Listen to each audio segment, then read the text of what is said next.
जय श्री कृष्ण। आप सभी को जन्माष्टमी की बहुत बहुत शुभकामनाएं। आज हम बनाएंगे लौकी की बर्फ़ी जन्माष्टमी स्पेशल। देखिए ये बहुत ही टेस्टी लगती है और बहुत ही सिंपल सी रेसिपी है और बहुत जल्दी ही तैयार हो जाती है। आप इसे किसी भी व्रत में खा सकते हैं या फिर कभी त्योहारों पे बना सकते हैं। आप इस मिठाई को किसी भी व्रत में या फिर नवरात्रों में खा सकते हैं। ये मुंह में घुल जाती है, मुंह में जाते ही एकदम मुंह में घुल जाएगी और बहुत ही टेस्टी लगती है। बच्चे और बड़े सभी की ये पसंद होती है। तो चलिए बनाते हैं इस टेस्टी सी रेसिपी को। सबसे पहले मैंने यहाँ पर एक कढ़ाई ली है और उसमें डाला है मैंने आधा कप पानी और उसमें मैंने डाला है दूध। मैंने यहाँ पर 1 लीटर दूध लिया है क्योंकि मैं थोड़ी ही क्वांटिटी में मिठाई बना रही हूँ। सबसे पहले हम मावा बनाएंगे। आप इस मिठाई को मिल्क पाउडर से भी बना सकते हैं, लेकिन मैं आज जन्माष्टमी में बना रही हूँ तो मैं यहाँ पर सबसे हाइजेनिक तरीके से और एकदम शुद्ध बनाना चाहती हूँ। तो इसलिए मैंने सबसे पहले यहाँ पर मावा बनाया है।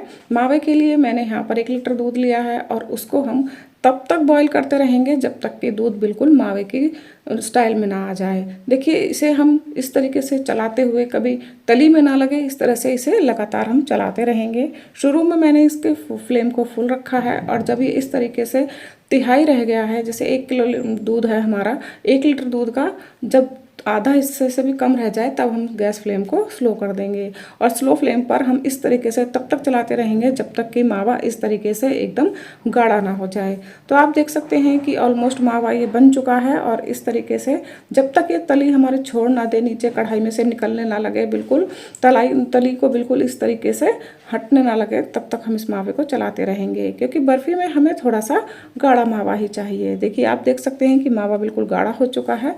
अब हम किसी इसे अलग बर्तन में रख देंगे ठंडा होने के लिए, क्योंकि हमें ठंडे मावे की ज़रूरत पड़ेगी। तो ठंडा होने के बाद ये मावा अभी और भी गाढ़ा हो जाएगा। तो इसीलिए अब हम गैस को बंद करेंगे और अब इसे अलग बर्तन में निकाल कर रख लेते हैं। अब हम लौकी लेंगे और लौकी को मैंने यहाँ पर अच्छे से धो लिया है। लौकी को छीलने से पहले ही एक बार अच्छे से धो लीजिएगा, उसके ऊपर से धूल मिट्टी हट जाएगी। और देखिए आप हमेशा पतली लौकी का ही यूज़ कीजिएगा क्योंकि जो मोटी लौकी होती है उसमें बीज आते हैं और बीज से हमारी लौकी की आधी क्वांटिटी घट जाती है, क्योंकि हमें मिठाई के अंदर बीज की ज़रूरत नहीं होती। और जब आप पतली लौकी लेंगे तो उसके अंदर बीज नहीं होंगे, हमें लौकी के अंदर का वाला पोर्शन निकालने की ज़रूरत नहीं पड़ेगी, जिससे कि हमारी लौकी की क्वांटिटी कम नहीं होगी। तो हमेशा आप जब भी मिठाई बनाएं तब आप हमेशा पतली लौकी, बिल्कुल जो पतली वाली होती है एकदम कच्ची लौकी का ही यूज़ करें। देखिए मैं आपको काट कर दिखाती हूँ, अंदर जो है बीज नहीं है, ये बिल्कुल कच्ची लौकी है और मैंने पतली लौकी यूज़ की थी। अगर आपकी मोटी लौकी है तो आप बीच में से बीजों को हटा दें और बीजों को हटाने के बाद ही कद्दूकस करें। तो मैंने सबसे मोटे वाला पोर्शन से कद्दूकस नहीं किया है, जो मीडियम आकार का है उससे कद्दूकस किया है। आपके पास जो भी हो आप उसमें ही कद्दूकस कर सकते हैं।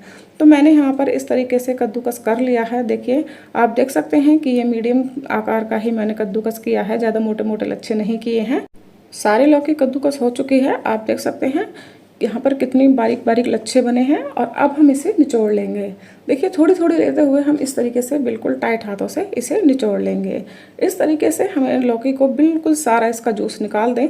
इस जूस का भी हम बाद में यूज़ करेंगे, उसको भी हम आगे बताएंगे कि इस जूस का यूज़ कहाँ करना है, क्योंकि लौकी का जूस भी बहुत ज़्यादा फ़ायदेमंद होता है। तो इस तरीके से आप देख सकते हैं जूस अलग हो चुका है और लौकी हमने अलग निचोड़ कर रख ली है। तो अब हम यहाँ पर लेंगे चीनी। चीनी हमने ली है यहाँ पर, जितनी हमारी लौकी है उतनी ही हमने चीनी ली है। और अब हम उसी चीनी में यहाँ पर डाल देंगे जो हमारा जूस बचा था लौकी का वो।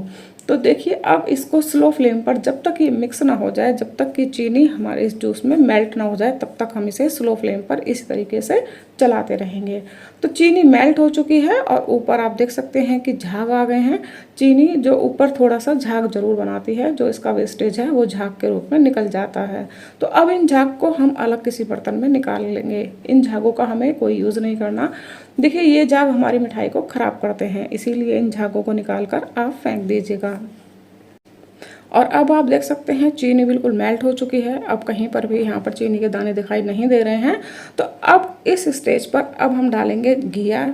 जो हमने ये घिया लौकी जिसे बोलते हैं, कहीं दूधी भी बोलते हैं, तो इसे हम धीरे धीरे करके इस तरीके से चीनी के अंदर ही मिक्स कर देंगे। अच्छे तरीके से हमें ये चारों तरफ से मिक्स करनी है और इसे चलाते रहना है जिससे कि ये अच्छे तरीके से पक जाए। तो देखिए मैंने फ्लेम को मीडियम रखा है और मीडियम फ्लेम पर ही इसी तरीके से चलाते हुए अब हम इसे कम से कम 15 से 20 मिनट इसे पकने में लगेंगे।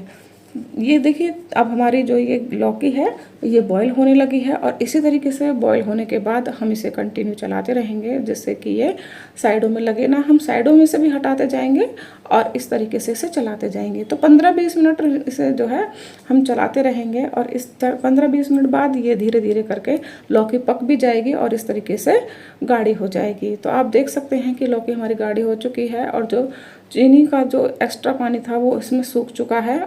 जब हमारी लौकी और चीनी जो है पक जाते हैं तो वो चारों तरफ से धीरे धीरे करके शुगर को छोड़ने लगते हैं। तो तब तक हम यहाँ पर एक प्लेट लेंगे। जिस भी प्लेट में आप मिठाई बनाना चाहते हैं उसमें थोड़ा सा हम घी लगाकर चारों तरफ से उसे सेट कर लेते हैं जिससे कि मिठाई हमारी आसानी से प्लेट से निकल सके। तो हमने चारों तरफ घी लगा लिया है, हमने प्लेट भी रेडी कर ली है और दूसरी तरफ हमारा जो ये लौकी है वो भी पक चुका है। तो अब हम इसमें और अच्छा कलर आए, अगर आप कलर डालना चाहते हैं तो थोड़ा सा कलर डाल दीजिएगा जिससे कि लौकी का जो मिठाई है उसके कलर अच्छा आए और देखने में भी अच्छी लगेगी। अगर आप इसे अवॉइड करना चाहते हैं तो अवॉइड भी कर सकते हैं। तो मैंने यहाँ पर थोड़ा सा 1 पिंच कलर डाला है, फूड कलर डाला है और इसको अच्छे तरीके से मिक्स कर दिया है। तो कलर डालने के बाद आप देख सकते हैं कि हमारी लौकी की बर्फ़ी का जो कलर है वो कितना अच्छा आया है। तो इस तरीके से हमें फूड कलर को अच्छे से मिक्स करना है और आप देख सकते हैं कि जो ये लौकी है और चीनी है वो दो कढ़ाई के चारों तरफ से छूटने लगी है। तो इसके बाद अब आप देख सकते हैं कि जो हमने मावा बनाया था वो भी ठंडा होने के बाद आप देख सकते हैं कि कितना जो है गाढ़ा हो गया है। और इस तरीके से हमें मावा इस स्टेज पर तैयार करना है। आप चाहें तो मिल्क पाउडर का भी यूज़ कर सकते हैं, तो मिल्क पाउडर से भी आप मावा बना सकते हैं।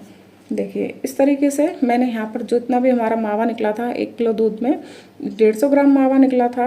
मैंने यहाँ पे गाय के दूध का बनाया था तो इसीलिए थोड़ा सा मावा कम निकला है। अगर आप भैंस के दूध से बना रहे हैं तो आपका मावा ज़्यादा निकलेगा।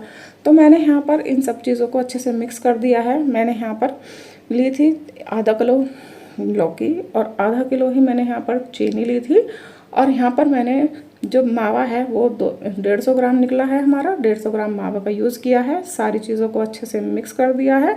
अगर आप ज़्यादा क्वांटिटी में बना रहे हैं तो मेज़रमेंट आप कम या ज़्यादा कर सकते हैं। जिस प्लेट में हमने घी लगाया था उसी प्लेट में हमने गरम गरम लौकी को निकाल लिया है और अच्छे से फैला दिया है। और इस तरीके से हमने थोड़ा सा पटक पटक के भी प्लेट को, जिससे कि ऊपर से हमारी जो बर्फ़ी है अच्छे से सेट हो जाए, थोड़ा 2-4 बार पटक पटक के भी इसको जमाया है। तो अब हमने यहाँ पर ऊपर से सेट कर दिए हैं काजू। आप चाहें तो कोई भी जो आप पसंद करते हैं ड्राई फ्रूट्स ले सकते हैं, ड्राई फ्रूट्स को इसके ऊपर गार्निश कर सकते हैं, लेकिन मैंने यहाँ पर काजू ऐड किए हैं, मैंने यहाँ पर काजू लगाए हैं। तो अब हम इसको आधा घंटा बाद जब हमारी बर्फ़ी हल्की हल्की जो है सूखने लगेगी, ड्राई होने लगेगी, टाइट हो जाएगी, तब हम इसको कटिंग करेंगे। एकदम गरम गरम बर्फ़ी को कट ना करें, जब बर्फ़ी हमारी थोड़ी सी टाइट हो जाएगी तब कट करेंगे। तो 2 घंटे तक मैंने इस बर्फ़ी को ऐसे ही छोड़ दिया था ठंडा होने के लिए और ठंडा होने के बाद आप देख सकते हैं कि हमारी बर्फ़ी बनकर कितनी अच्छी रेडी हुई है। और आप देख सकते हैं देखने में भी कितनी अच्छी लग रही है और एकदम सॉफ्ट है और मुंह में खुल जाने वाली बर्फ़ी है और बनने में तो ये बहुत ही ज़्यादा आसान है। तो मैं आपको एकदम पास से दिखाती हूँ, देखिए कितनी बढ़िया लग रही है और कलर भी बहुत अच्छा आया है। तो इस तरीके से आप किसी भी व्रत में या किसी भी त्योहार पे या कभी भी जब भी आपका मन करे आप इस लौकी की बर्फ़ी को बनाकर खा सकते हैं। बच्चे इस लौकी को कभी खाना पसंद नहीं करते हैं तो आप बच्चों को लौकी के रूप में ये बर्फ़ी बनाकर दे सकते हैं, जिससे कि उनको पोषक तत्व भी मिलेंगे। अब मैं आपको एक बर्फ़ी को तोड़कर भी दिखाऊंगी कि ये कितनी सॉफ्ट बनी है। देखिए बहुत ही आसानी से टूट जाती है, बहुत ही सिंपल रेसिपी है। एक बार बनाकर ज़रूर ट्राई कीजिएगा और मेरे इस चैनल को लाइक और सब्सक्राइब ज़रूर कीजिएगा।